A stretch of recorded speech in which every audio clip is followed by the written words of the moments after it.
స్తోత్రములు దేవా. ఏదైతే మాట్లాడుకుంటున్నామో దేవా, ఆ మాటల్లో దేవా దేవా మీరు ఆ మాటల ద్వారా దేవా మీరు ఎవరితో ఏం మాట్లాడినయి ఉన్నారో మీరు మాట్లాడి దేవా తగిన విషయాలు దేవా మాకు నేర్పించము. ఎటువంటి తప్పులు లేకుండా దేవా మేమేం చేసినా కానీ సమస్తము దేవా మీ నామ మహిమార్థమై చేసే తప్పుంటే క్షమించండి.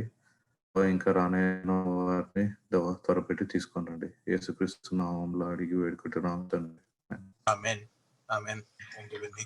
ఇప్పుడు మనం కొంతసేపు దేవుడిని ఆరాధించుకుందాము. మన మధ్యలో ఉన్న రూతక్క మన ఆరాధనలో నడిపిస్తారు.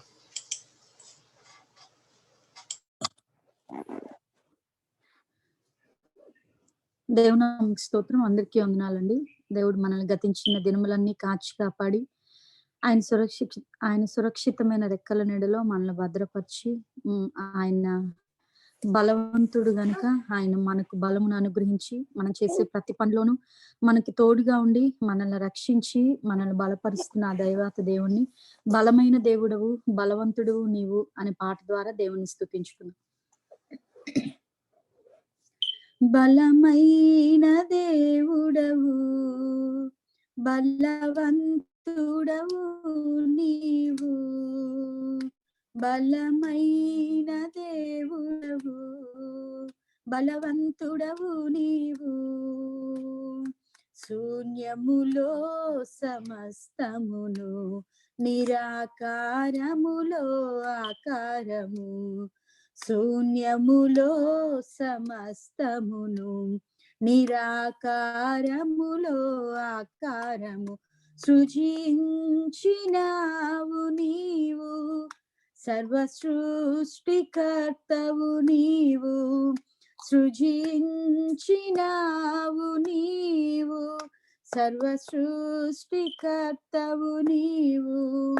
హల్లెలూయా హల్లెలూయా హల్లెలూయా హల్లెలూయా హల్లెలూయా హల్లెలూయా హల్లెలూయా హల్లెలూయా హల్లెలూయా హల్లెలూయా హోసన్నా హల్లెలూయా హల్లెలూయా హల్లెలూయా హల్లెలూయా హోసన్నా హల్లెలూయా హల్లెలూయా. ఏలోలాం ఏలోలాం ఏలోలాం అల్ఫా ఒమేగయు నిత్యుడైన దేవుడవు, అల్ఫా ఒమేగయు నిత్యుడైన దేవుడవు, నిత్య నిబంధన చేసావు నిబంధననే స్థిరపరిచావు, నిత్య నిబంధన చేసావు నిబంధననే స్థిరపరచావు, నిన్న నేడు రేపు మారని దేవుడవు నీవు, నిన్న నేడు రేపు మారని దేవుడవు నీవు. హల్లెలూయా హల్లెలూయా హల్లెలూయా హల్లెలూయా హల్లెలూయా హల్లెలూయా హోసన్నా హల్లెలూయా హల్లెలూయా హల్లెలూయా హల్లెలూయా హోసన్నా హల్లెలూయా హల్లెలూయా. ఎల్ షదాయ్ ఎల్ షదాయ్ ఎల్ షదాయ్ పోషించు దేవుడవు, ఆశ్రయ దుర్గము నీవు, పోషించు దేవుడవు, ఆశ్రయ దుర్గము నీవు, రెక్కలపై మోసెడివాడా రక్షణ శృంగము నీవేగా, రెక్కలపై మోసెడివాడా రక్షణ శృంగము నీవేగా, నీ మాటున దాచే దేవా, మాటను నెరవేర్చే దేవా, నీ మాటున దాచే దేవా, మాటను నెరవేర్చే దేవా. హల్లెలూయా హల్లెలూయా హల్లెలూయా హల్లెలూయా హల్లెలూయా హల్లెలూయా హోసన్నా హల్లెలూయా హల్లెలూయా హల్లెలూయా హల్లెలూయా హోసన్నా హల్లెలూయా హల్లెలూయా.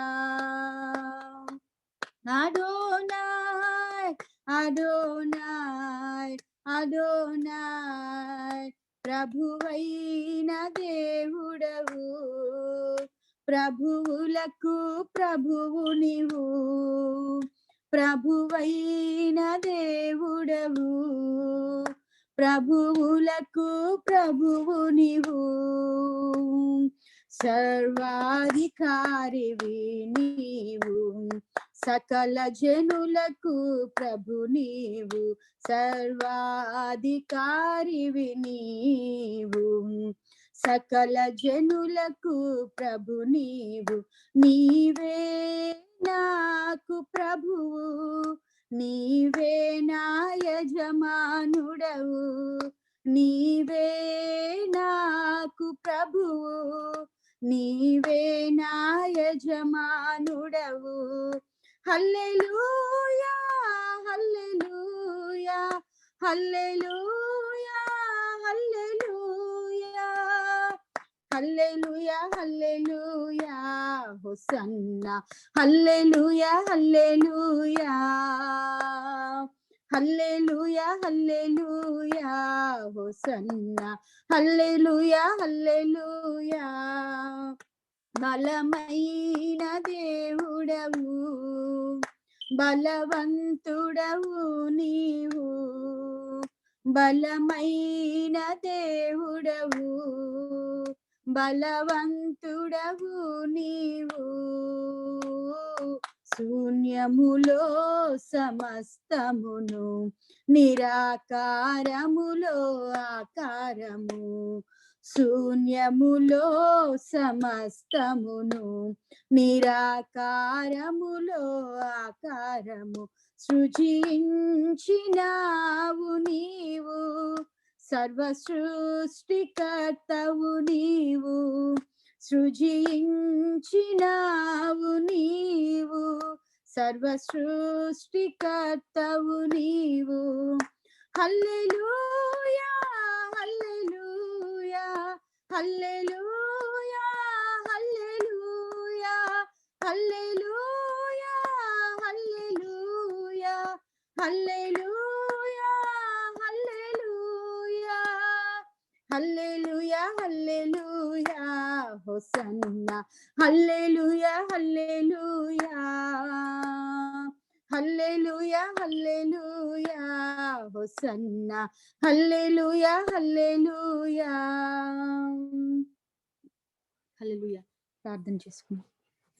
ప్రేమ కలిగిన తండ్రి, పరిశుద్ధుడా, మీ ఘనమైన నామమునకు స్తుతులు స్తుతులు స్తోత్రములు యేసయ్యా.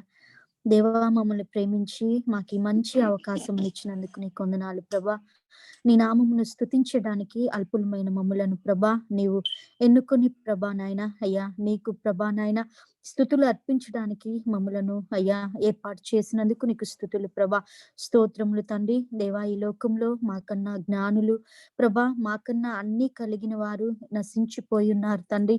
కానీ మమ్మల్ని అయితే ప్రభా కేవలం నీ కృప ద్వారా నిజమే తండ్రి, నీ యొక్క రెక్కల నీడలో మమ్మలను కాచి కాపాడి ప్రభా నాయన దేవా అయ్యా, నీవు మార్పు లేని వాడవుగా మా బ్రతుకుల్లో ప్రభా నీవు నివాసము చేస్తూ మీరు మాకు ఇచ్చిన ప్రతి వాగ్దానమును నెరవేరుస్తూ ప్రభా ఆధ్యాత్మికంగా మమ్మల్ని బలపరుస్తూ వస్తున్న విధానమును బట్టి నీకు కృతజ్ఞతాస్తుతులు స్తుతులు స్తోత్రములు యేసయ్యా. మరి ఈ రాత్రి ప్రభా ఈ బైబిల్ స్టడీని మీరు ప్రభా నడిపించమని వేడుకుంటున్నాను తండ్రి. వినిచున్న మాకు ప్రభా ఎవరైతే బోధిస్తున్నారో నీ బిడ్డకు కూడా మీ ఆత్మతో మీరు నింపండి, నోటిని మీరు బోరగా మీరు వాడుకోండి ప్రభా. వినిచున్న మాకు ప్రభా నాయన గ్రహించే హృదయమును మీరు కలుగ చేయమని వేడుకుంటున్నాం తండ్రి. కేవలం వినువారిగా మాత్రము కాకుండా ప్రభా, పూర్ణ ఆత్మతో, పూర్ణ మనస్సుతో, పూర్ణ హృదయముతో అయా వాక్యానుసారముగా జీవించటానికి ప్రభా మేము ప్రాక్టీస్ చేయనట్లుగా నీ కృపను, మీ పరిశుద్ధ ఆత్మ సహాయమును మా అందరికీ మీరు దయచేయమని ప్రభా, ఈ ప్రార్థన అంతటినీ కూడా మీ నామంలో మీ పాదముల చెంత సమర్పించుకుంటూ క్రీస్తు నామమున అడుగుచున్నాను తండ్రి. ఆమేన్. ఆమేన్. థ్యాంక్ యూ అక్క.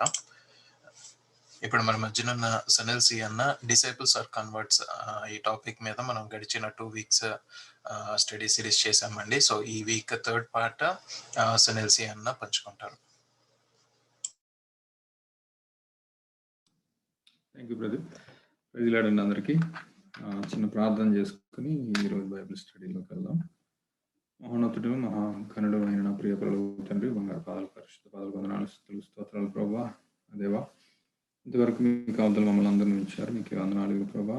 మీ ఇదిగో ప్రభా దైవ గ్రంథాన్ని ఇదిగో ప్రభా ధ్యానించుండగా మీ జ్ఞానము అనుగ్రహించింది. ఇదిగో ప్రభా మా ఆలోచనలు కాదు, మా తలంపులు కాదు, మా జ్ఞానం కాదు ప్రభా, మీరే మాకు తోడై ఉండి ప్రభా సరైన రీతిలో మీరు మాకు అనుగ్రహించినటువంటి జీవ గ్రంథాన్ని ఇదిగో ప్రభా మేము ఇదిగో ప్రభా ధ్యానించడానికి మాకు సహాయం దయచేయండి. మీకు ప్రభా భద్రపరచండి. సమస్త మహిమ గంత ప్రభావాలు మీరు పొందుకోమని నజరేయుడైన యేసు నామములో అడిగి మీకు కీలువడంతో ప్రార్థన చేస్తూ వేడుకున్నాను నా పరమ తండ్రి.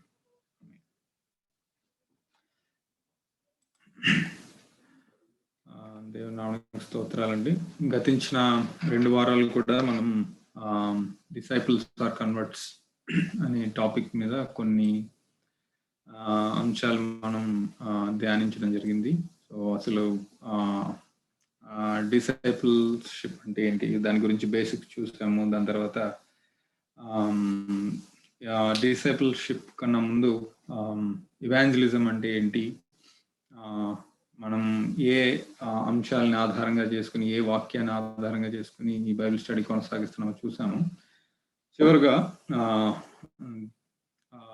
ఈ డిసైపుల్షిప్ కన్వర్ట్స్ ఆర్ డిసైపుల్స్ అనే టాపిక్లో చివరి భాగమైనటువంటి making disciples and path of disciples, అంటే డిసైపుల్స్ని అసలు చేయడం ఎట్లా, అదేవిధంగా డిసైపుల్కి ఉండవలసినటువంటి ప్రధానమైనటువంటి లక్షణాలు ఏంటి, వాటి గురించి ఈరోజు ధ్యానించుకున్నాము. Share my screen.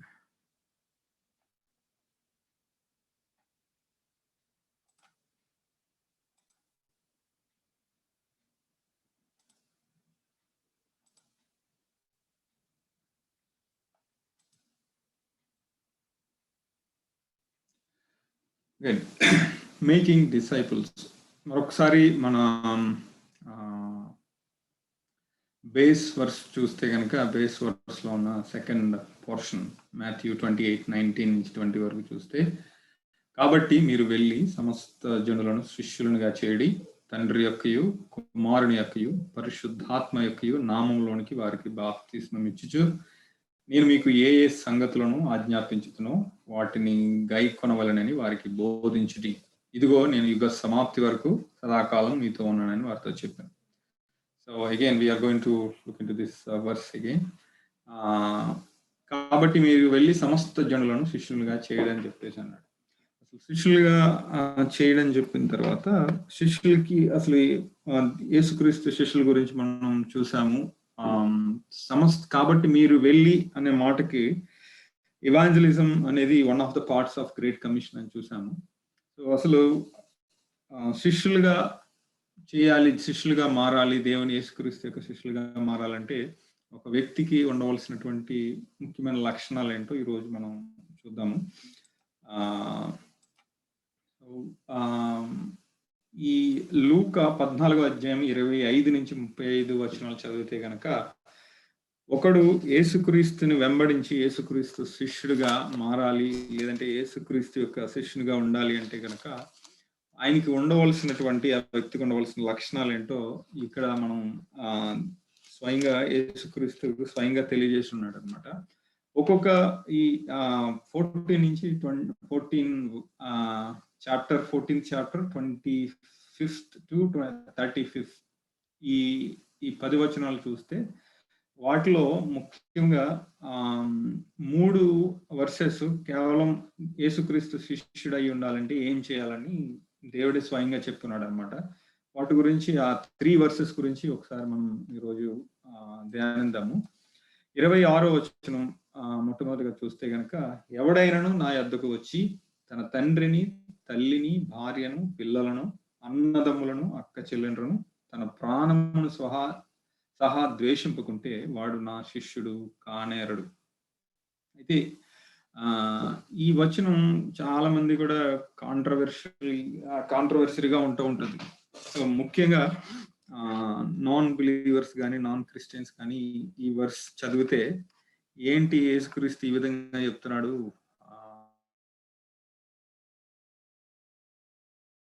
తల్లిదండ్రులను, అక్క చెల్లెలు అందరిని వదిలిపెట్టుకుని వచ్చి అట్లా వదిలిపెట్టి వస్తేనే నా శిష్యుడు అవుతాడని మిస్అండర్స్టాండ్ చేసుకునే అవకాశం ఉందన్నమాట. చాలా డిస్కషన్స్ బయట చూస్తే జరుగుతూ ఉంటాయి దీని మీద, ఎందుకు ఈ వర్స్ ఎట్లాగుంది అని చెప్పేసి. అయితే యాక్చువల్గా మనం కొంచెం డీప్ గా స్టడీ చేస్తే కనుక let's look in to different verses in the Bible itself. 26వ వచనం చదివిన తర్వాత ఆదికాండం 2వ అధ్యాయం 24వ వచనంలో దేవుడు అవ్వని ఆదాము సృష్టించిన తర్వాత దేవుడు వాళ్ళతో ఇలా పలుకుతాడు అనమాట. వాళ్ళు సృష్టించిన తర్వాత, కాబట్టి పురుషుడు తన తండ్రిని, తన తల్లిని విడిచి తన భార్యను హత్తుకును, వారు ఏక శరీరమై ఉంది. అంటే తన తల్లిని, భార్యని విడిచి తన తండ్రిని, తల్లిని విడిచి భార్యని హత్తుకును అంటే వాళ్ళని విడిచిపెట్టి వెళ్ళిపోతాడని దాని మీనింగ్ కాదు. కానీ సో ఆఫ్టర్ ద మ్యారేజ్, అంటే వివాహం జరిగిన తర్వాత, లేదంటే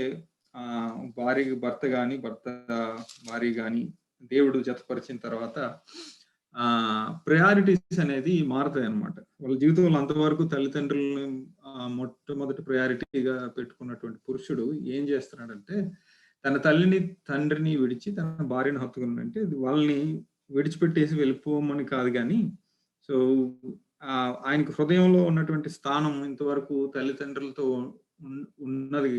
అయితే మ్యారేజ్ అయిన తర్వాత ప్రయారిటీస్ అనేవి మారతాయని ఉద్దేశంతో దేవుడు చెప్తున్నాడు. అంటే తల్లిదండ్రులు మొత్తం వదిలిపెట్టేసేసి వాళ్ళని చూడొద్దు అని దాని మీనింగ్ కాదు. కానీ so the life is going to be with his wife అన్నమాట గోయింగ్ ఫార్వర్డ్. అంటే ప్రయారిటీస్ అనేవి మారి, సో తన తల్లిదండ్రులతో ఉన్నటువంటి వ్యక్తి, so he is going to have a close relation, is going to start the close relation with his wife. అదే విధంగా 1 యోహాను 3వ అధ్యాయం 15వ వచనంలో చూస్తే గనక, తన సహోదరుని ద్వేషించువాడు నరహంతకుడు, ఏ నరహంతకుని యందును నిత్య జీవం ఉండదని మీరు ఎరుగుదురు.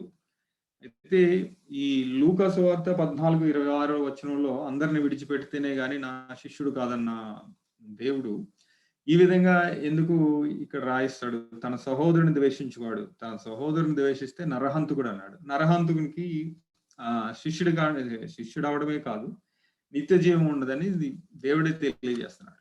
అయితే దాని మీనింగ్ ఫిజికల్ గా వాళ్ళందరినీ వదిలిపెట్టేసి దేవుని వెంబడించమని కాదు. కానీ ద ప్రయారిటీ అనేది ఎప్పుడు కూడా దేవునికి మొట్టమొదటి ప్రయారిటీ ఇవ్వమని దీని మీనింగ్ అన్నమాట. వాళ్ళందరికీ ఇచ్చిన ప్రయారిటీ కన్నా మొట్టమొదటి ఇంతవరకు దేవుణ్ణి వెంబడించినంత వరకు, ఎప్పుడైతే దేవుణ్ణి మన సొంత రక్షకుడిగా అంగీకరించి ఆయన శిష్యుడిగా ఉండి ఆయన చెప్పినది చేయాలని ఎప్పుడైతే నిర్ణయించుకుంటాడో ఒక వ్యక్తి, మొట్టమొదటి ప్రయారిటీ అటువంటి వ్యక్తికి టాప్ మోస్ట్ ప్రయారిటీ ఎవరు ఉండాలంటే దేవుడు.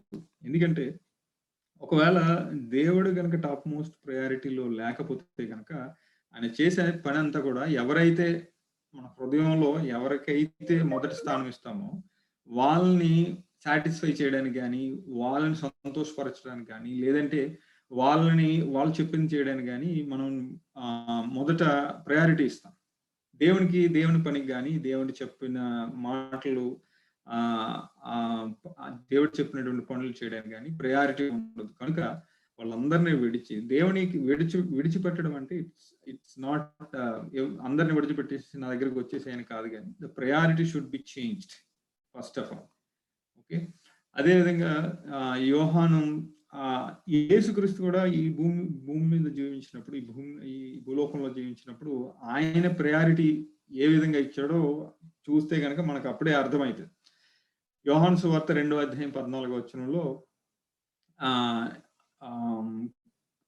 యేసుక్రీస్తు బైబిల్ ప్రకారం యేసుక్రీస్తు ఈ లోకంలో ఉన్నప్పుడు చేసినటువంటి మొట్టమొదటి మిరాకిల్ కింద ఈ కానా వివాహం గురించి మనం చెప్పుకుంటాం. కానా వివాహానికి వెళ్ళినప్పుడు అక్కడ ద్రాక్షారసం అయిపోయినప్పుడు అందరూ ఎట్లాగంటే యేసుక్రీస్తు వాళ్ళ తల్లి గారు వచ్చి ఇలా వైన్ అయిపోయింది అని చెప్పేసి అంటే ఆయన ఏం చెప్తున్నాడు, ఆయన ఏం సమాధానిస్తాడంటే, యేసు ఆమెతో, అమ్మ నాతో నీకేం పని, నా సమయం ఇంకా రాలేదని.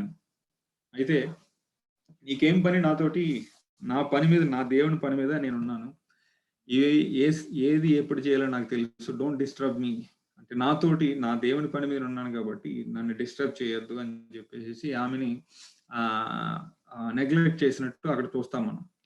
అంటే అక్కడతోటి యేసుక్రీస్తు తల్లిని వదిలిపెట్టినట్ట కాదు, కానీ దేవుడు ఆయన రాజ్య విస్తరణ మీద, ఆయన పని మీద ఆయన ఉన్నప్పుడు లోక సంబంధమైనటువంటి తల్లి ఆయన దగ్గరికి వచ్చి అడిగితే ఆయన ప్రియారిటీ ఏంటంటే దేవుని యొక్క పనుల మీద ఆయన కాన్సన్ట్రేషన్ ఉంది, కానీ మిగతా వాటి మీద కాదు. ఆయన సమయం ఎప్పుడైతే వచ్చిందో ఆ సమయం వచ్చినప్పుడు ఆయన వెళ్ళి అక్కడ అద్భుతం చేసినట్టు మనం చూస్తాం. అదేవిధంగా మాథ్యూ 16:23 ఆయన పేతురు వైపు తిరిగి, సాతానా నా వెనకకు పొమ్ము, నీవు నాకు అభ్యంతర కారణమై ఉన్నావు, నీవు మనుషుల సంగతులని తలంచున్నావు గాని దేవుని సంగతులను తలంపకి ఉన్నావు అని పేతురుతో చెప్పాను. యేసుక్రీస్తు సహోదరుడు అని చెప్పబడే పేతురు వాళ్ళందరికి, శిష్యులందరినీ దగ్గర పిలిచి ఏం చెప్తా ఉంటాడంటే, నేను ఇలాగ సిలువకి అప్పగింపబడే సమయం దగ్గరికి వచ్చింది, నన్ను సిలువ ఇవ్వబోతున్నారు, నన్ను ఇలా హింసించి ఈ విధంగా కొరడాలతో కొట్టి నన్ను సిలువకు అప్పగింపబడిపోయే సమయము వచ్చిందని వాళ్ళందరితో చెప్తుంటే పేతురు అంటాడు, అయ్యయ్యో అలా జరగకూడదు ప్రభువా అన్నప్పుడు, సాతానా నా వెనుకకు పొమ్ము, నీవు నాకు అభ్యంతర కారణమై ఉన్నావని చెప్పేసి ఆయన్ని గద్దించినట్టుగా మనం ఈ వాక్యంలో చూస్తాం. అయితే ఒకవేళ యేసుక్రీస్తు చనిపోకపోతే గనక ఆయన ఎందుకు వచ్చాడో ఆ కార్యము, ఆయన వచ్చినటువంటి పని ఆగిపోతుంది. ఆయన వచ్చినటువంటి పనిని ఆఫ్ చేయాలని చూసేది ఎవడంటే కేవలం సాతాను మాత్రమే. అయితే ఆయన తనకు అప్పగింపబడినటువంటి పనిని చేయడానికి మాత్రమే ఆయన దృష్టి అంతా, ఆయన సమయం అంతా కేటాయించున్నాడు, కానీ లోక సంబంధమైనటువంటివి కాదు. సో ఈ పేతురు ఇట్లాగ అన్నాడు కదా, సరే నీ ఏ విధంగా కూడా ఆయన మెల్లగా మాట్లాడిన కానీ లేదంటే ఆయనకి ఎక్స్ప్లెయిన్ చేసినట్టు కానీ లేదు. వెంటనే ఎప్పుడైతే దేవుని యొక్క పనికి ఆటంకం కలిగే మాట వచ్చిందో, దేవుని యొక్క ప్రణాళికకి ఆటంకం కలిగించే మాట వచ్చిందో, వెంటనే సాతానా నా వెనక్కు బొమ్మని గద్దించినట్టు మనం చూస్తామన్నమాట. అయితే యేసుక్రీస్తు ఈ లోకంలో ఉన్నప్పుడు ఆయన రిలేషన్షిప్ ఏ విధంగా మెయింటైన్ చేశాడంటే, అదే విధంగా సిలువలో చనిపోయే ముందు ఇదిగో నీ కుమారుడని తల్లిని బట్టి మాట్లాడినట్టు సిలువ మీద మనం చూస్తాం. అయితే ఆయన తల్లిదండ్రుల దగ్గరే ఉన్నాడు, తల్లిని ఏ విధంగా చూసుకున్నాడు, తల్లిని మొత్తం వదిలిపెట్టేసేసి ఆయన పనులు చూడలేదు, కానీ తల్లి పట్ల ఆయన బాధ్యతను కూడా నెరవేర్చాడు.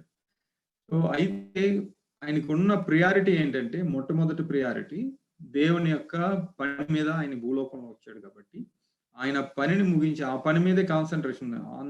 మొత్తం బంధువులు ఉన్నా, చుట్టూ సహోదరులు ఉన్నా, తల్లి ఉన్నా, ఎవరున్నా కూడా ఆయన పని మీద మాత్రమే కాన్సన్ట్రేషన్ చేశాడు. మొట్టమొదటి ప్రయారిటీ వచ్చేసి దేవుని యొక్క పని మీద ఆయన కాన్సన్ట్రేషన్ అంతా ఉందన్నమాట. సో ఈ వచనాలను బట్టి, ఈ వాక్యాలను బట్టి చూస్తే తన సహోదరులను, భార్యను, పిల్లలను, తల్లిదండ్రులను వదిలిపెట్టమంటే ప్రయారిటీస్ చేంజ్ చేసుకోమని లైఫ్ లో. ఇప్పుడు కూడా మనము ఎంతో మందికి లేనటువంటి ఈ గొప్ప రక్షణ భాగ్యాన్ని దేవుడు మనకిచ్చాడు. అయితే ఎంతో మంది మనల్ని, క్రైస్తవులను చూసి వీళ్ళు ఈ విధంగా చేస్తున్నారు, వీళ్ళు నమ్మేది ఎన్నో విధాలుగా మనల్ని దూషించవచ్చు, లేదంటే మనకి వ్యతిరేకంగా మాట్లాడవచ్చు. ఏది జరిగినా కూడా మనకి దేవుని యొక్క మహాకృప వల్ల సత్యం ఏంటి, రక్షణ ఏ విధంగా పొందుకున్నాం మనకు తెలుసు. దేవుడు మనకు తెలియజేసినందుకు దేవునికి కృతజ్ఞులమై ఉండాలి ఎప్పుడు. అయితే దేవుడు మనకి ఇంత గొప్ప భాగ్యాన్ని ఇచ్చాడు గనక మన ప్రయారిటీస్ అనేది దేవుడు ఏం చెప్పాడు అనేది మన ప్రయారిటీస్ మన జీవితంలో ఏముండాలంటే దేవుని యొక్క రాజ్య విస్తరణ మీద ఉండాలి తప్పించి దేవుడు ఏం చేయమన్నాడు, దేవుడు మనకి ఏ ఏ ఏ విధమైనటువంటి పని ఇచ్చాడు అన్న దాని మీద కాన్సన్ట్రేషన్, దానికి ప్రయారిటీ ఇవ్వాలి తప్పించి మన జీవితంలో మిగతా వాటన్నిటికీ కూడా ఏదైనప్పటికీ సొంత భార్య అయినా పిల్లలైనా తల్లిదండ్రులైనా కూడా so they are going to be the next priority in our life. They should be next priorities in our life.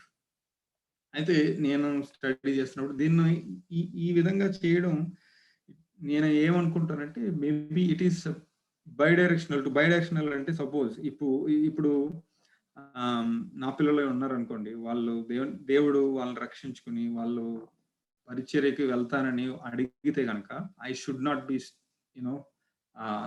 Stopping them. దేవుడు ఏ విధంగా అయితే ఒక వ్యక్తి శిష్యుడు అవడానికి నీ తల్లిదండ్రులు కానీ నీ భార్య కానీ అన్నదమ్ములు కానీ ఎవ్వరూ కూడా వాళ్ళని ద్వేషించకుండా నువ్వు ద్వేషించుకుంటేనే కానీ నా శిష్యుడు కానేరడని చెప్పినప్పుడు ఒకవేళ దేవుని పరిచర్య చేయడానికి లేదంటే దేవుని శిష్యుడిగా చేరడానికి ఒక వ్యక్తి లేదని వెళ్తున్నప్పుడు వాళ్ళ దేవుని వాక్యం తెలిసిన వారై ఉంటే గనక తల్లిదండ్రులు కానీ తన భార్య కానీ ఎవరైనప్పటికీ దేవుని వాక్యం తెలిసి దేవుని చేత రక్షింపబడిన వారైతే గనక దానికి ఏమాత్రం కూడా అడ్డు చెప్పకూడదు. ఏ విధంగా అయితే ఒక వ్యక్తి శిష్యుడిగా వెళ్ళి తన దేవుని యొక్క పరిచర్య చేయాలని సిద్ధపడుతున్నాడో, వాళ్ళ తల్లిదండ్రులను భార్యను పిల్లలందరినీ ఏ విధంగా అయితే విడిచిపెట్టి ప్రయారిటీస్ మార్చుకోవడానికి ట్రై చేస్తున్నాడో, అదే విధంగా అవతల ఉన్నటువంటి వ్యక్తులు కూడా దేవుని ఎరిగినటువంటి వారు అయితే so we should not be stopping them. We should not say మనం వాళ్ళని ఆఫ్ చేసి నువ్వు అలా వెళ్ళకూడదు, నాకు ప్రయారిటీస్ మార్చుకోవడానికి సిద్ధపడుతుంటే కనుక వాళ్ళకి ఆటంకంగా మనం ఉండకూడదు. ఒకవేళ మనమే తల్లిదండ్రుల పొజిషన్లోనూ లేదంటే ఒకవేళ భర్త పరిచర్యలో ఎక్కువ వాడబడుతున్నప్పుడు నాకు ప్రయారిటీ ఇవ్వట్లేదని చెప్పడం కానీ, ఒకవేళ భార్య దేవుని పరిచర్యలు ఎక్కువ వాడబడుతూ భార్య వైపు చూసి భర్త నువ్వు నాకు ప్రయారిటీ ఇవ్వట్లేదని చెప్పడం కానీ చేయకూడదు. ఎందుకంటే దేవునికి ఇవ్వాల్సినటువంటి ప్రయారిటీ ఎవరైనా సరే భార్య భర్తలు ఇద్దరు కూడా ఒకవేళ in case if I'm taking an example of wife and husband, భార్య దేవుని పరిచర్యలో వాడబడడానికి వెళ్తున్నప్పుడు దేవుని పరిచర్య ఆమె చేత చేసుకుంటున్నప్పుడు భర్త కూడా రక్షింపబడిన వాడైతే సో ప్రయారిటీస్ ని దేవునికి ఎక్కువ ప్రయారిటీ ఇస్తున్నప్పుడు హస్బెండ్ వచ్చేసి ఆమెని స్టాప్ చేయకూడదు. You are not giving me priority, దేవుడికి ఎక్కువ ప్రార్థన చేస్తున్నావు, దేవుడి పనులు ఎక్కువ చేస్తున్నావు, నాకు ప్రయారిటీ ఇవ్వట్లేదని చెప్పకూడదు. ఎందుకంటే రక్షింపబడినటువంటి వ్యక్తిగా గనక మనం ఉంటే. అదే విధంగా ఒకవేళ భర్త నువ్వు అస్తమానం దేవుని పరిచర్య అంటున్నావు, నువ్వు అస్తమానం దేవుని పనులే అంటున్నావు, మా గురించి పట్టించుకోవట్లేదంటే ఒకవేళ భార్య కూడా రక్షణ పొందినటువంటి స్త్రీ అయితే గనక ఆ విధంగా చెప్పడానికి వీల్లేదనమాట. ఎందుకంటే మనం ఇంతవరకు దేవుని యొక్క రక్షణ పొందుకొని దేవునిలో కొనసాగుతున్నప్పుడు, వాక్యం చదివి వాక్యంలో ఎదుగుతున్నప్పుడు ఒకరినొకరు భార్యకు కానీ భర్తకు కానీ రక్షింపబడిన వారైతే so their priority should be God. Okay, తర్వాత మిగతా అన్ని కూడా. సో ఈ వాక్యం ఈ 26వ వచనం దేని గురించి చెప్తుందంటే you should change your priorities. We should give our priority to God first. తర్వాత ఎవరైనప్పటికీ పిల్లలు కానీ భార్య కానీ తల్లిదండ్రులు కానీ ఎవరైనా కూడా. సో దానిని బట్టి దాని అర్థం ఏంటంటే we should give more priority, first priority to God.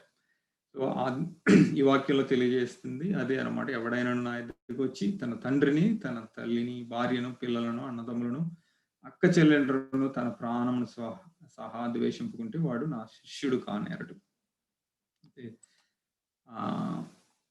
అయితే దీనికి నేను స్టడీ చేస్తున్నప్పుడు ఇదే సిమిలర్గా ఉన్నటువంటి ఒక వచనం చదివితే కనుక ఇది చాలా భయంకరంగా ఉంటుంది.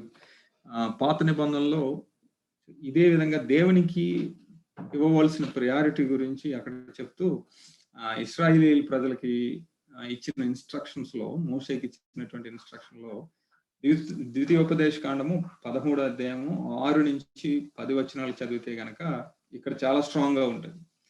ఒకసారి నేను చదువుతున్నాను చూడండి. ద్వితీయోపదేశ కాండము 13వ అధ్యాయము 6వ వచనం నుంచి 10వ వచనం వరకు.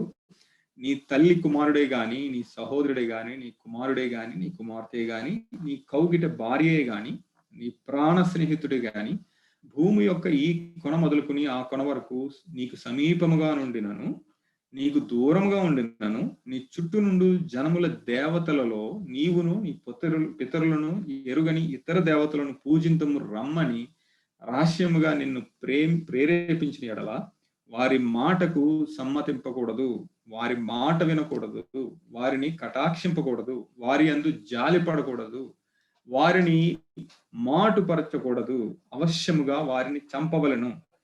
చంపుటకు నీ జనులందరికీ ముందుగాను నీ చెయ్యి మొదట వారి మీద పడవలను, రాళ్లతో వారిని చావగొట్టవలను.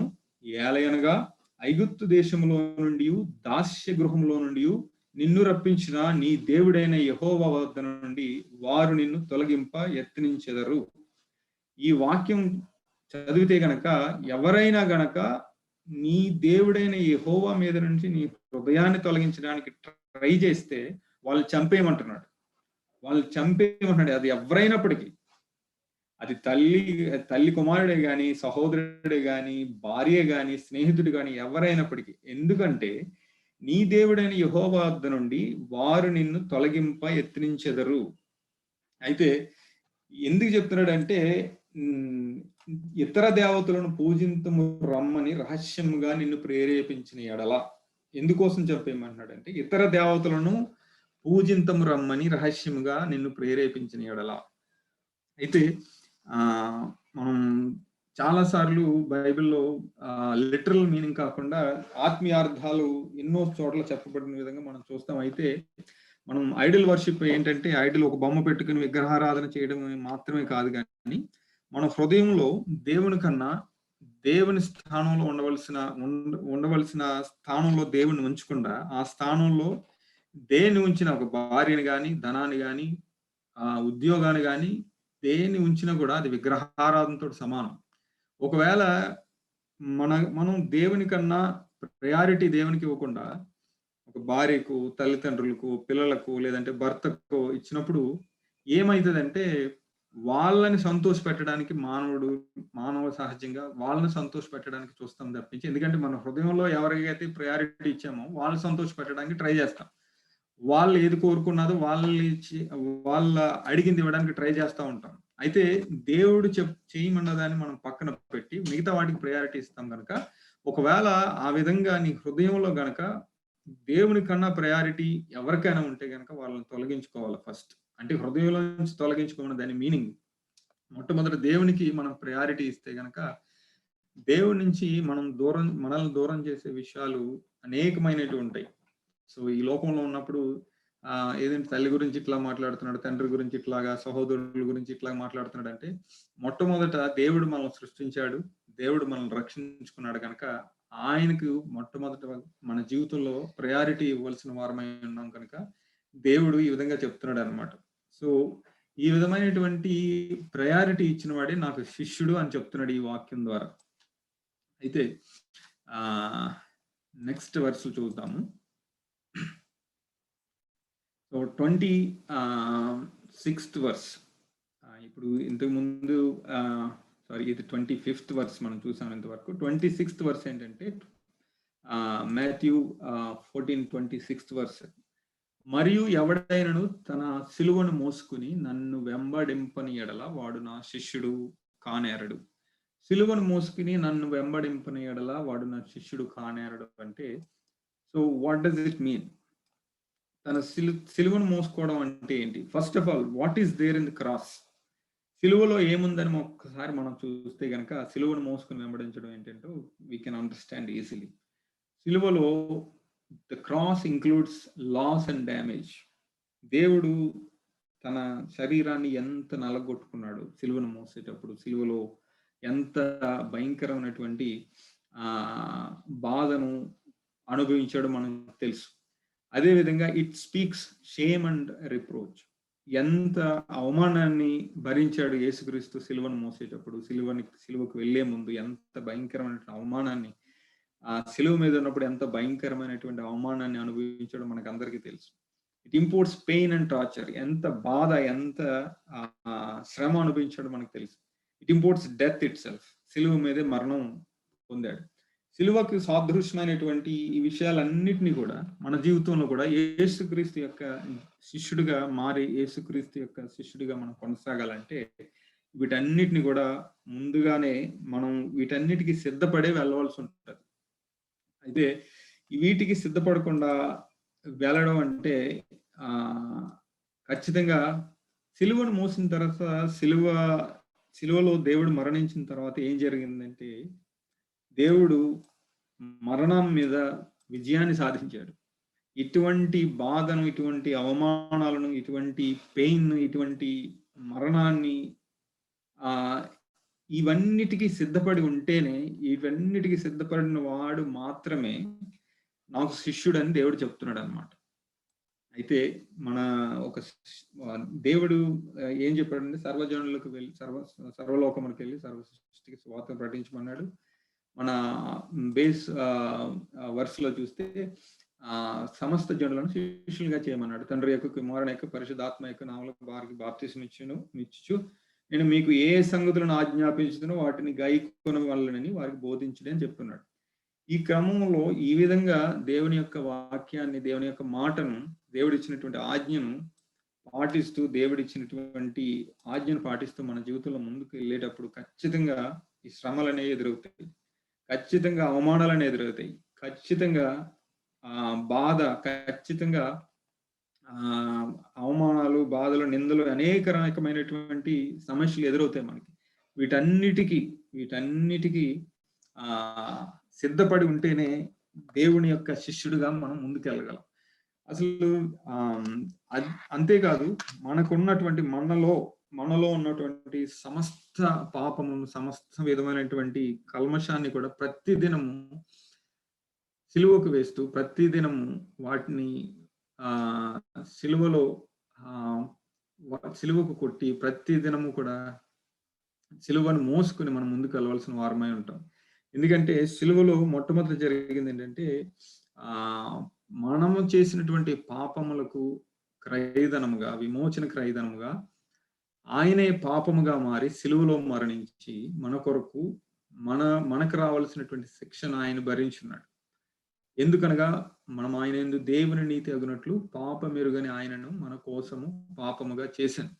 అదేవిధంగా మన జీవితాల్లో ఉన్నటువంటి ప్రతి పాపమును, ప్రతి విధమైనటువంటి దేవునికి వ్యతిరేకమైనటువంటి ప్రతి విషయాన్ని ప్రతి దినము సిలువకు వేస్తూ, మనలో ఉన్నటువంటి అవిధేయతను సిలువకు కొడుతూ, ఈ విధమైనటువంటి జర్నీకి అగ్రి అయితే వాడు మాత్రమే నా శిష్యుడు అని చెప్పేసి దేవుడు చెప్తున్నాడు అనమాట. So that is what this verse means. మరి ఎవడైనాడు తన సిలువను మోసుకుని నన్ను వెంబడింపని ఎడల వాడు నా శిష్యుడు కానేరడు. అదేవిధంగా నెక్స్ట్ వర్స్ చూస్తే, ఆ ప్రకారమే మీలో తనకు కలిగినదంతయు విడిచిపెట్టని వాడు నా శిష్యుడు కానేరడు. తమకు కలిగినదంతయు విడిచిపెట్టడం అంటే this is also obeying God's word అనమాట. ఒబేయింగ్ గాడ్స్ వర్డ్ అంటే ఒక ఎగ్జాంపుల్ ఏంటంటే, అబ్రహాముకి కలిగినటువంటి ఏకైక కుమారుడు ఆయన్ని బలి ఇమ్మన్నప్పుడు అబ్రహాము ఏ విధంగా కూడా ఎదురు చెప్పకుండా తనకు కలిగినదంతా కూడా ఒకే ఏకైక కుమారుడు మాత్రం, ఒకే ఒక కుమారుడు దేవుడు అనుగ్రహించాడు. ఆ కుమారుడిని దేవుడు అడిగినప్పుడు అబ్రహాము వెనకడుగు వేయకుండా ఆయన్ని బలి ఇవ్వడానికి సిద్ధపడ్డాడు. అయితే ఆ విధంగా దేవుడు చెప్పినటువంటి మాట, ఒకవేళ అబ్రహాం దగ్గర ఒక 10 మంది బిడ్డలు ఉంటే ఒకరిని ఇవ్వడానికి పెద్ద సమస్య ఏం కాదేమో, కానీ దేవుడు అనుగ్రహించినటువంటి లేక కలిగినటువంటి కుమారుని బలి ఇమ్మన్నప్పుడు ఆయన దాన్ని ఇవ్వడానికి కూడా సిద్ధపడలేదు. ఆయనకున్నది మొత్తం కూడా, ఆయన దగ్గర ఉన్న సమస్తం అంటే దేవుడు అనుగ్రహించిన దాన్ని మరలా దేవుడికి ఇవ్వడానికి సమస్తాన్ని వదిలిపెట్టుకోవడానికి సిద్ధంగా ఉన్నవాడు మాత్రమే నా శిష్యుడు అని చెప్పేసి ఈ వాక్యం ద్వారా దేవుడు మనకు తెలియజేస్తున్నాడు. అయితే ఇంకా ఇక్కడ నేను కోట్ చేసిన వర్సెస్ అన్నిటిలో కూడా ఒకటే మాట రాయబడి ఉందండి. మాథ్యూ 10:39, 16:25, మార్క్ 8:35 వీటన్నిటిలో చూస్తే కనుక తన ప్రాణమును ప్రేమించువాడు దానిని పోగొట్టుకును, ఈ లోకంలో తన ప్రాణమును ద్వేషించువాడు నిత్య జీవం కొరకు దానిని కాపాడుకునని మీతో నిశ్చయంగా చెప్పుచున్నాను. అయితే దేవుని కొరకు తన ప్రాణాన్ని సహితము లెక్క చేయనటువంటి వాడు, అయితే దాని హృదయంలో ఉన్నటువంటి ఏ ప్రయారిటీ దేవుని శిష్యుడిగా, యేసుక్రీస్తు యొక్క శిష్యుడిగా మారాలంటే ఆయన హృదయంలో ఉండవలసింది ఏంటంటే దేని మీద కూడా సో నాకు అయ్యో నేను ఒకవేళ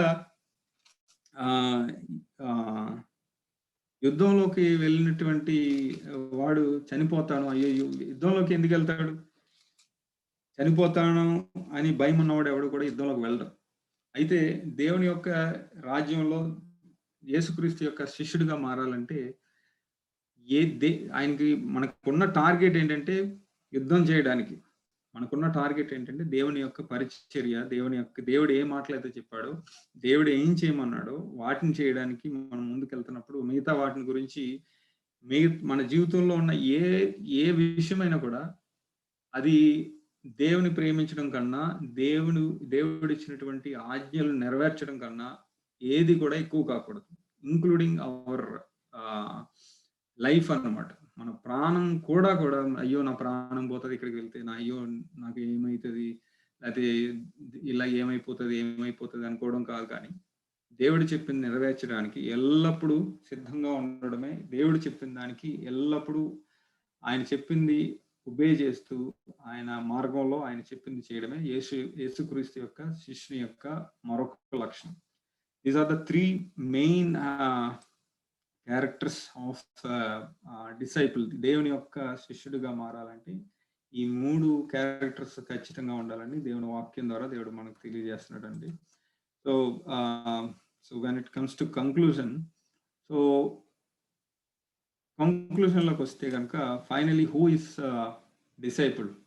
సో దేవుని యొక్క శిష్యుడు ఎవరంటే the one who loves God more than anyone, the one who deny himself and live for God, the one who forsake what he has, the one who has close fellowship with God, the one who obey God and his commandments, the one who is faithful to God.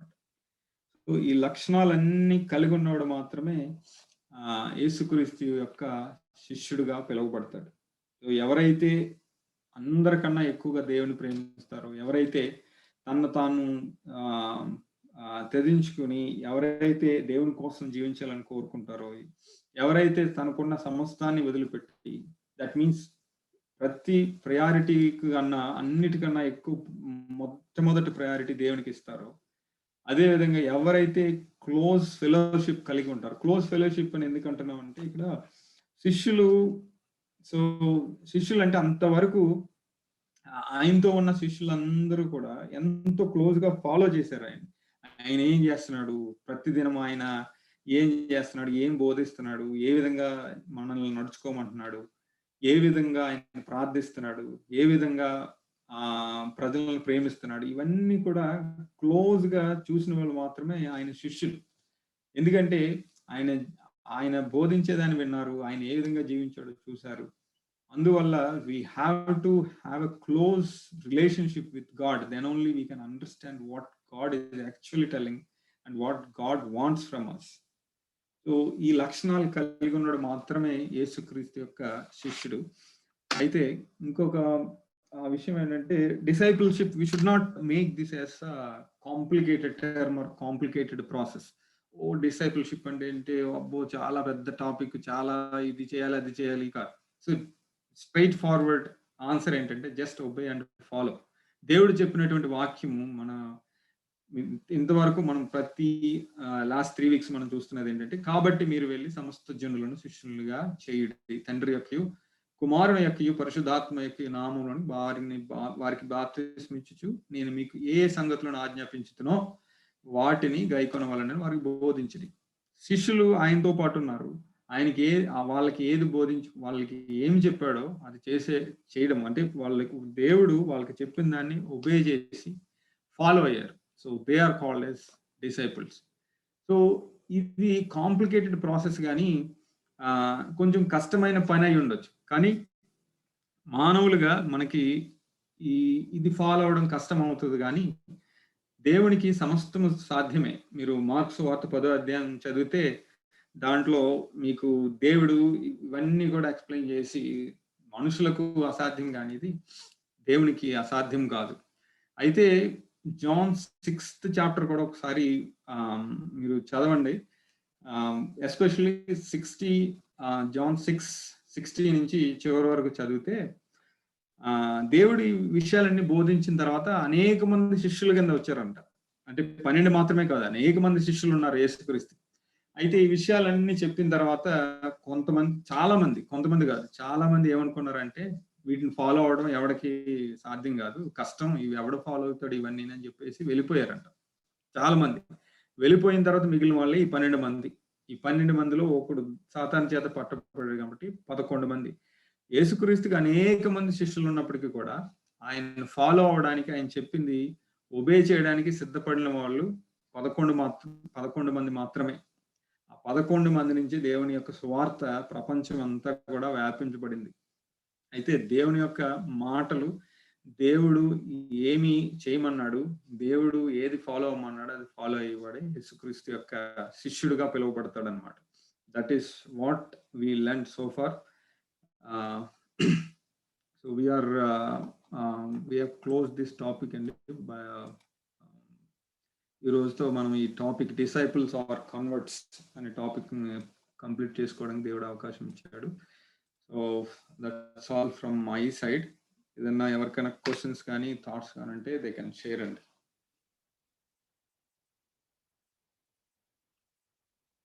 About discipleship, converts or disciples.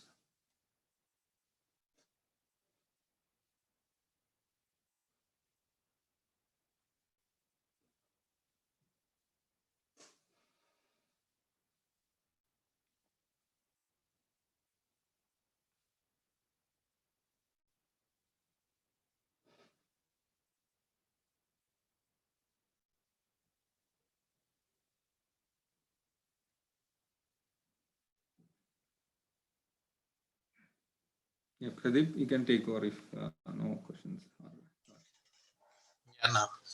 Yeah, so ఎవరికన్నా ఏమన్నా questions కానీ thoughts కానీ ఏమైనా ఉంటే మీరు share చేసుకోవచ్చండి.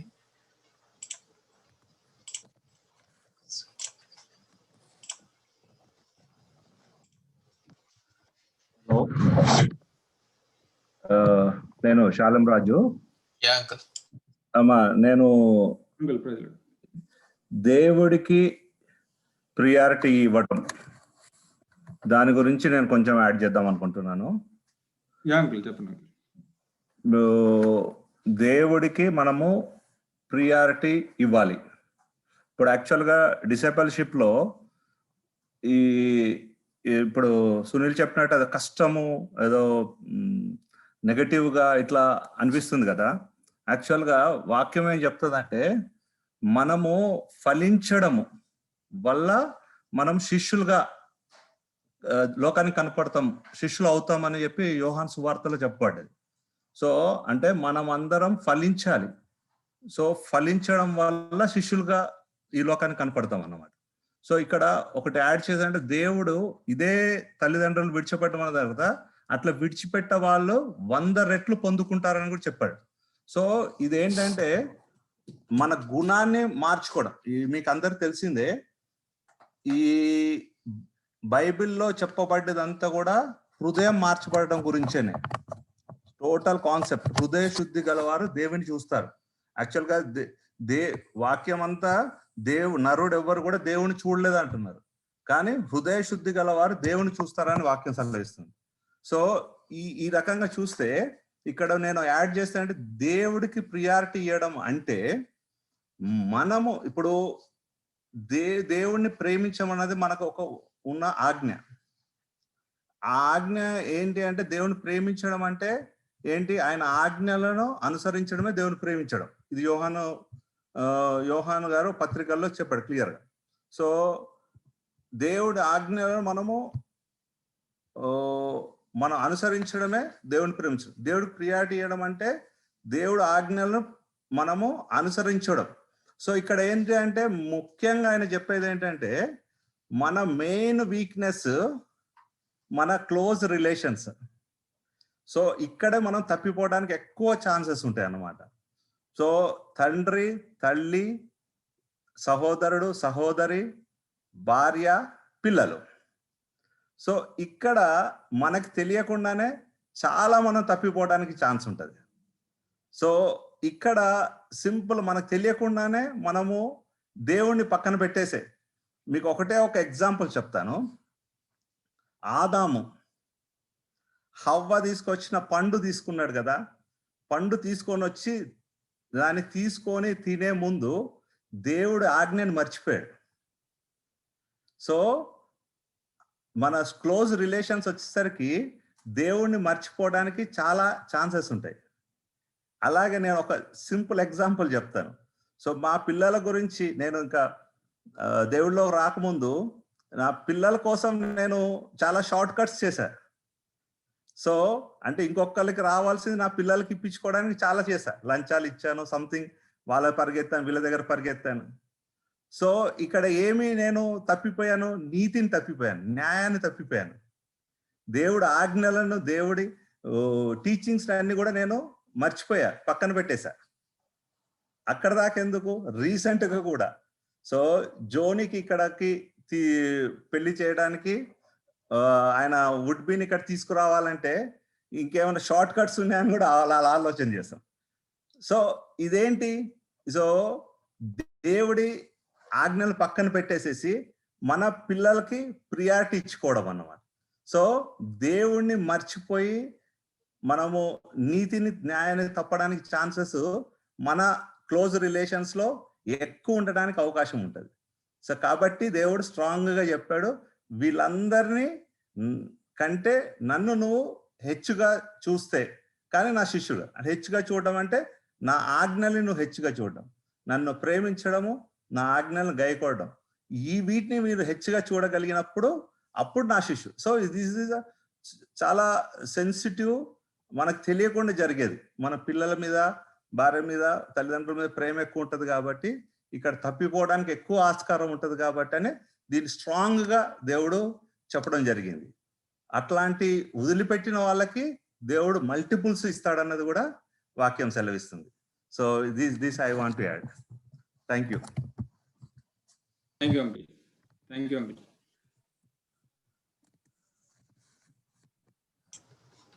Thank you uncle. ఇంకెవరికైనా ఏమైనా థాట్స్ కానీ క్వశ్చన్స్ కానీ? ఎవరికేమీ లేనట్లయితే అండి, just 2 things. Encourage everyone to meditate. ఒకటి, నా సమయం ఇంకా రాలేదని దేవుడు చెప్పారు కదా, అసలు దేవుడు ఆ మాటని ఏ సందర్భాల్లో వాడారో మెడిటేట్ చేయండి అందరూ. మిరకల్స్ చేయడానికి నా సమయం వచ్చిందని దేవుడు బైబిల్లో ఎక్కడ వాడల. యాక్చువల్లీ ఇప్పుడు సమయం వచ్చింది అని దేవుడు వాడిన సందర్భం బేసిక్గా సిలువకు ముందు దేవుడు ఆ మాటను వాడారు. ఆ మాటని తన తల్లి అయిన మరియతో కానా విందప్పుడు దేవుడు వాడడంలో అసలు అది ఏ విధమైన అర్థం ఉందో అందరూ మెడిటేట్ చేయాలని జస్ట్ ఒక థాట్. అండ్ సెకండ్ది వచ్చేసి, ఖచ్చితంగా వాళ్ళ సిలువను వాళ్ళు ఎత్తుకొని మోస్తే తప్ప నా శిష్యులుగా కాలేదు అని దేవుడు చెప్పారు కదా. అసలు సిలువ దగ్గరికి వెళ్ళక ముందే దేవుడు ఈ విషయాన్ని చెప్పారు.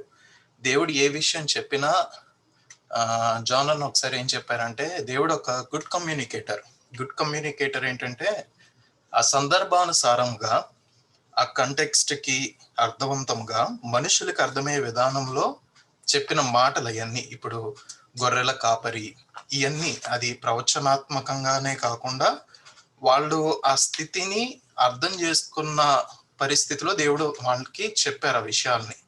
సో దేవుడు అక్కడ సిలువను మోస్తే అంటే అసలు ఒక మనిషికి ఆ సమయంలో సిలువ అనేది మనకి ఇప్పుడు ఎలా కనబడిద్ది? యేసు ప్రభు సిలువ మీద మరణించారు, అది మొత్తం తీసుకుంది అన్న మనకి చాలా పాయింట్స్ చెప్పారు. సత్యమైన విషయమే. దేవుడు ఆ విషయం, ఆ వర్డ్ వాడినప్పుడు అసలు అది యూదులకు ఎట్లా అర్థమై ఉంటది అంటే, అసలు ఒక వ్యక్తికి దాన్ని ఏ లోతులో దేవుడు ఆ విషయాన్ని చెప్తున్నారు ఆయన ఆ మాట చెప్పినప్పుడు అన్నది ధ్యానించండి. So continue to pray. ఏవైతే వాక్యం విత్తబడుతుందో మన హృదయాలు మంచి నేలగా ఉంటే దేవుడు వాక్యం చెప్తుంది, అది ఫలించి 100 60 30 ఫలిస్తుందని దేవుని వాక్యంలో సెలవిస్తా ఉంది. మనం అనేకమైన వాక్యములు వింటున్నాం, లోతైన విషయాలు దేవుడు మనకి తెలియజేస్తున్నారు. ఈ వాక్యం ఏదో జ్ఞానంగా మన ఎవరికి మిగిలిపోకూడదండి.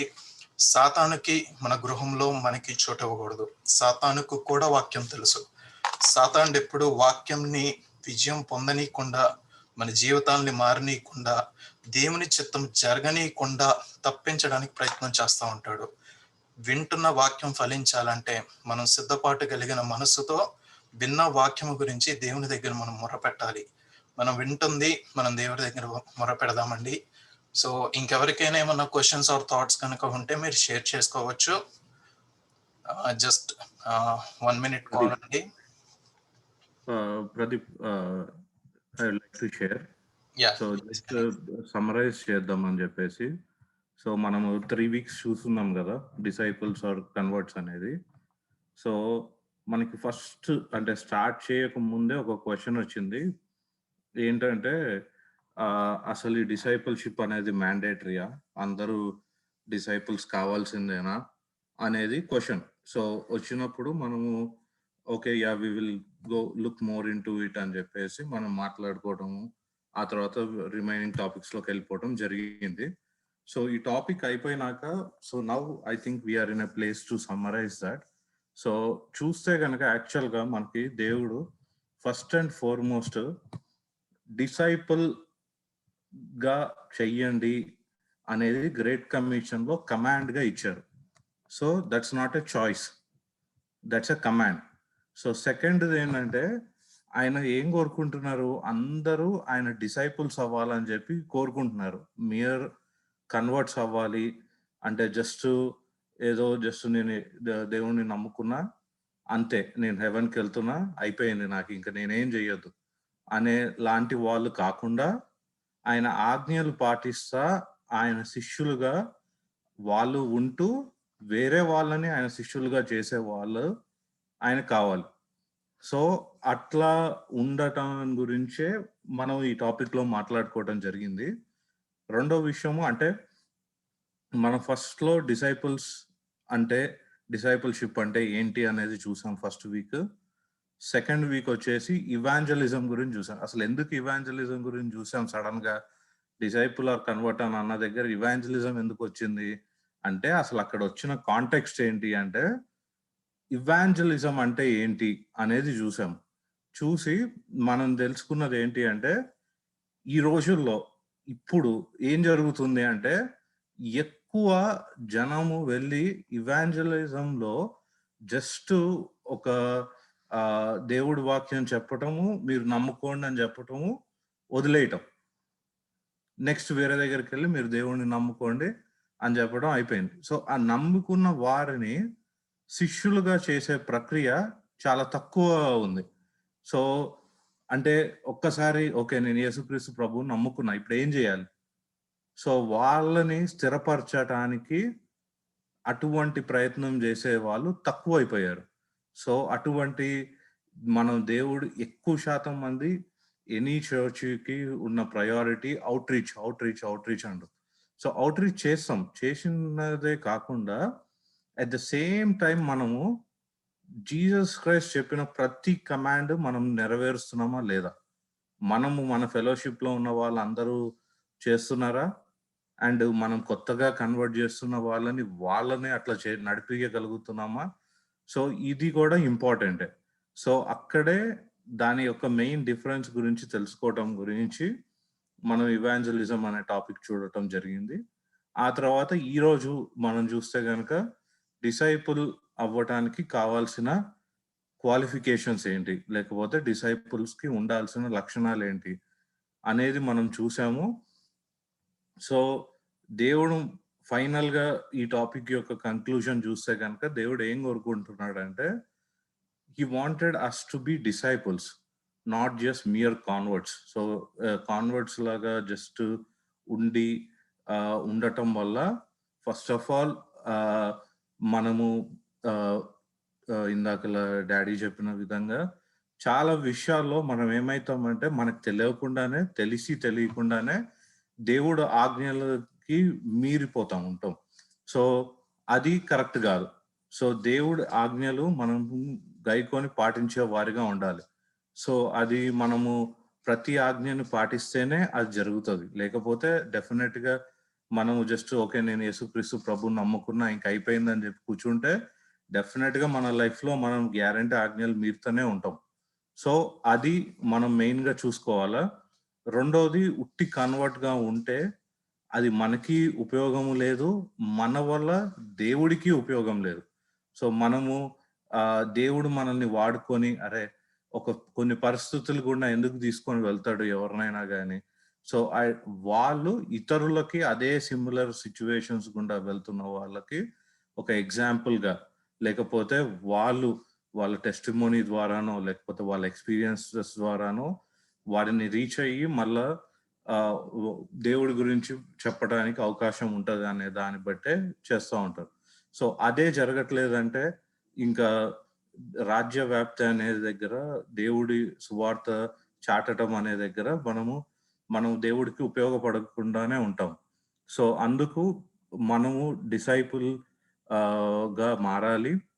ప్రతి ఒక్క Christian he should be a disciple అనేది లాస్ట్ టైం ప్రదీప్ చెప్పినట్టు ఒక ట్యాగ్ ఏం కాదు. సో ఐఎమ్ డిసైపుల్ అని చెప్పుకోవాల్సిన అవసరం లేదు. బట్ వీ షుడ్ బి మనం ప్రతిదీ ఆయన చెప్పిన ప్రతి మాట గ్రేట్ కమిషన్ లో ఉన్న విధంగా teach them to do all that I have commanded అని చెప్పేసి దేవుడు చెప్పారు. అంటే ఆయన చెప్పిన ప్రతిదీ మనం చేసే వారిగా ఉండటానికే మన ప్రయత్నం చేయాలి. So will strive for that. Thank you. Thank you Binny. ఇంకా డియర్ బ్రదర్స్ అండ్ సిస్టర్స్ ఎవరికన్నా ఏమన్నా షేర్ చేసుకోవాలంటే దిస్ ఈస్ ద టైం అండి.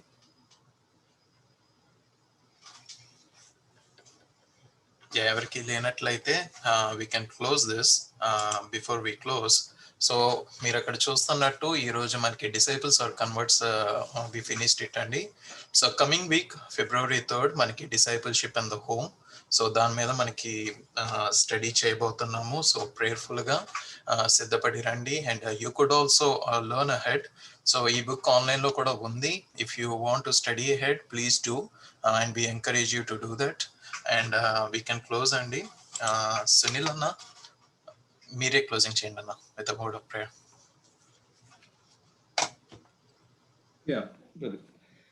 ఆశ్రమైన ప్రియపరులందరూ బంగారు పదలు వందనాలు స్తుతులు స్తోత్రాలు తెలుసుకున్న ప్రభా, ఇంతవరకు మీకు ఆబ్దాల మమ్మల్ని ఉంచారు. ఇదిగో ప్రభా మీ వాక్యాన్ని ఇదిగో ప్రభా ధ్యానించడానికి మాకు ఇచ్చినటువంటి కృపను కొరకై మీకు వందనాలు. అదేవా మీ వాక్యాన్ని సరైన రీతిలో అర్థం చేసుకుని ఇదిగో ప్రభా మీ కొరకు జీవించే బిడ్డలంగా ఉండడానికి సహాయం దయచేయండి. మీరు మాకు ఇచ్చినటువంటి గొప్ప రక్షణను బట్టి మీకు వందనాలు. ఈ రక్షణ స్వార్థను అనేక మందికి తెలియజేసే వారంగా ఉండడానికి సహాయం దయచేయండి ప్రభా.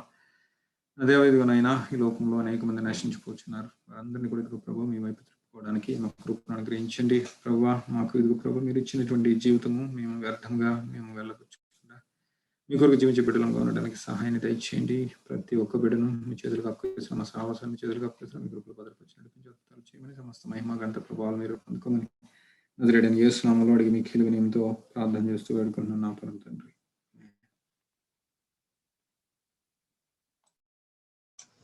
ఆమేన్. థ్యాంక్ యూ అన్న. Thank you dear brothers and sisters. Join అయిన ప్రతి ఒక్కరికి వందనాలండి. ఇప్పుడు మనకి పేరెంట్స్ మీటింగ్ ఉంది సండే స్కూల్ దాని తరపున. ఇన్ 5 minutes విల్ కనెక్ట్ అండి. ఇప్పుడు కరెంట్ 8:04 అయింది. So will connect back at 8:10. Thank you everyone. You can hold it online or you can rejoin, whichever is free for you. Thank you all.